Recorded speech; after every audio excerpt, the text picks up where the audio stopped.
Hello everybody, I'm Ard, and welcome to another episode of Minecraft Enigmatica 2 Expert. Enough excuses. Let's finally build the building to store Advanced Rocketry in. I'm going to do it kind of quick and dirty. I haven't really planned it out in advance, and I'm probably going to hate what I do. But let's at least get the bones of something up so I can actually get moving forward on this. Sound okay? Let's go.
Alright, and I finished the build and tossed some spruce on top of it because the roof isn't actually done.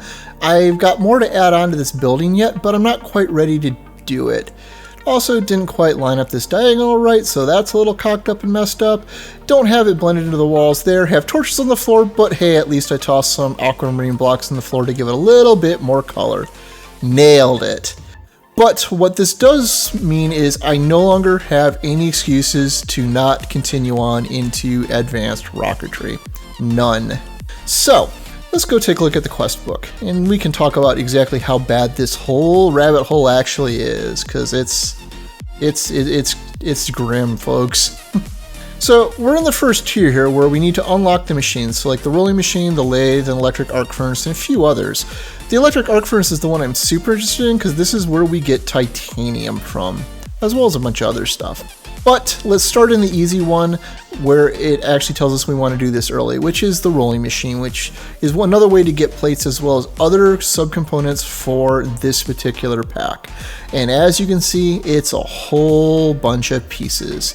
And while it's nice and says we already have 6 of the machine structures done, well, we actually need them in almost all of the subcomponents like this. And if you remember the machine structure from where I unlocked Advanced Rocketry, it is a gigantic pain to make because the elite plating requires the calcium sulfate, which I have a bunch of and can easily make more of now. But it also requires full signalum cell frames, which are a gigantic mess to make. And there's no shortcut around these at all. You have to make a bunch of them. So I'm going to have to figure out a way to automate that process to make it go a little bit faster, but I thankfully don't need to do it quite yet because we're not going to go too deep this time. So to make this, however, we need a bunch of machine structures, which we have some of already, a couple of copper coil blocks, which we can use the default one from Immersive Engineering, or we can build the one from this pack, which is also just as easy, a motor, which is just steel and more copper blocks, so that's all easy, a bunch of inputs, which are all relatively similar. They're just a structure block with, in this case, small batteries around it, which are easy, or in the case of the other one, something just like an oak chest. And then, finally, the rolling machine itself, which looks like a complicated mess, but all of this stuff is relatively easy to make. The user interface is just a bunch of easy components. The I/O circuit board, we haven't done the printed logic circuits before, but it's just gold inside the inscriber. The circuit board is just a very easy immersive engineering recipe that I have made before. And then the enhanced circuit board, which we've made previously, which is also very easy. The other circuit boards are pretty much the same sort of thing. This one's a little bit harder in that it requires AE2 components, but these AE2 components are also relatively easy to make. And then the control circuit board, which also looks bad. The worst thing in here, though, is the elite control circuit, which isn't really that bad to make. So overall, this is a lot of pieces, and it's a multi-block structure, but we can reasonably make everything we need for this one.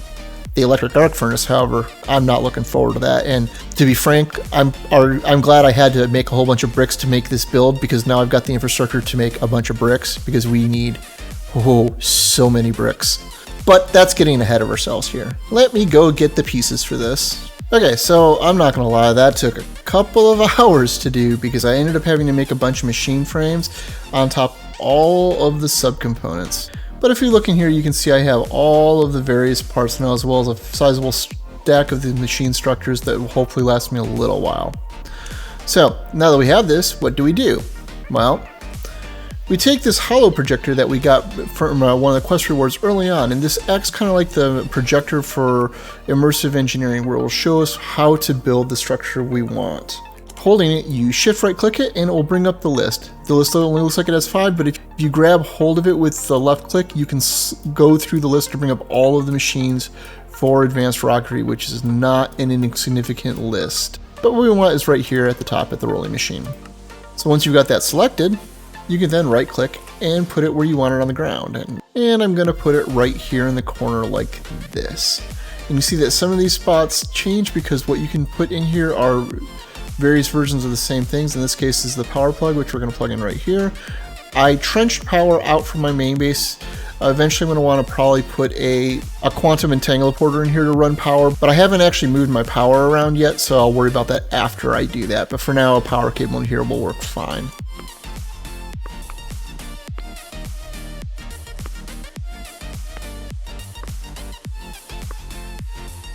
And this is the part where I didn't look at the ingredient list all that well and forgot I need steel blocks and another motor, so be right back. Alright, now hopefully this time I have everything.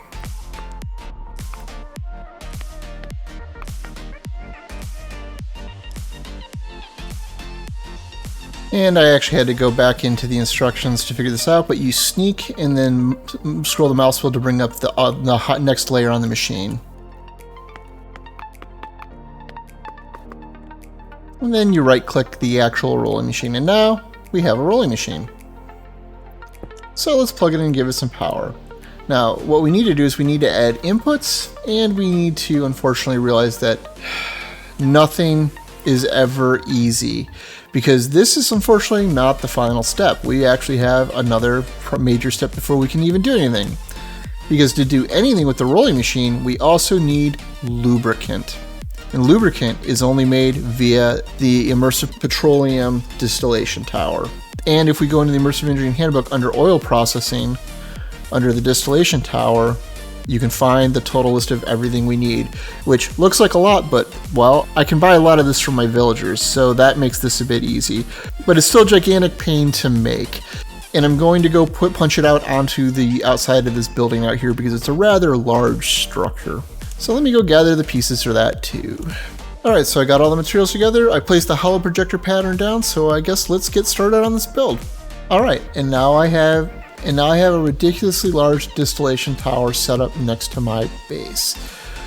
Now what we need to do is pump in crude oil into it, and unfortunately all of the oil sand and oil shale or whatever it is that I've got coming out of my my laser base is being converted into bitumen, which we can convert it into crude oil through a magma crucible, but at a lower rate than the actual blocks themselves. But that's fine, we don't actually need a ton of this. Alright, so I now have the distillation tower all wired up. It's now hooked up to 3 drums because processing the crude oil turns it into diesel, gasoline, and a tiny amount of lubricant.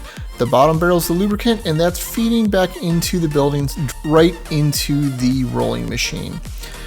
It's kicking out bitumen into the crate right here, and there's another crate for taking the thermal expansion version of bitumen, I hope I'm pronouncing that right, someone correct me if I'm wrong, into the magma crucible to create the crude oil. So this all works. It's not automated, I'm not pulling in the raw materials from another spot, I'm manually putting them in when I want them, but we don't need a lot right now.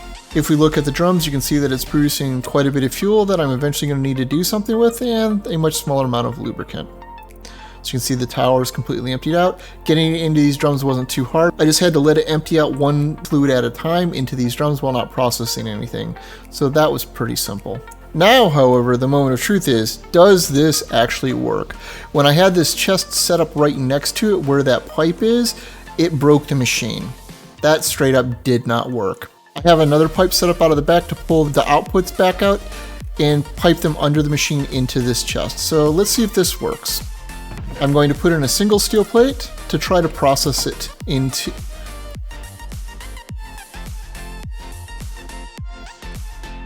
Ah, nuts, it hates this. Well, as you can see, that still didn't work. We've got it in the input hatch. We have the rolling machine set up. It has power. Turn it on. Access the output hatch, and it did work at least, so we're getting the materials. I'm gonna have to figure out how to actually make this work with automated inputs and outputs. Give me a minute. Alright, so it turns out these machines are really touchy as to what sits next to them. So as you can see, I ran the pipes into the input hatch instead of, onto that blue dot right there where you would think it would go. If you put anything next to it, it just breaks. So that's pleasant. But let's test it out and see if this works now. The plate went in, it processed. And if I actually added a servo back here, it probably would have worked. Oh, it did work. So it just reprocessed them into pressure tanks. So I need to rethink my plan on how I'm outputting these. I probably need input and output to be different. So that was the core problem, though. It was just, it really hated anything being connected to the blue input right there, just like it looks like it's supposed to be.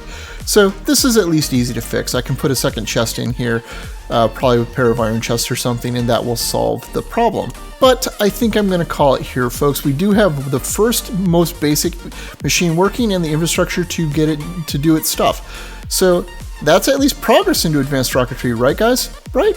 This counts, doesn't it? Anyhow, as always, I'm Ard. Thank you for watching, and have a good day.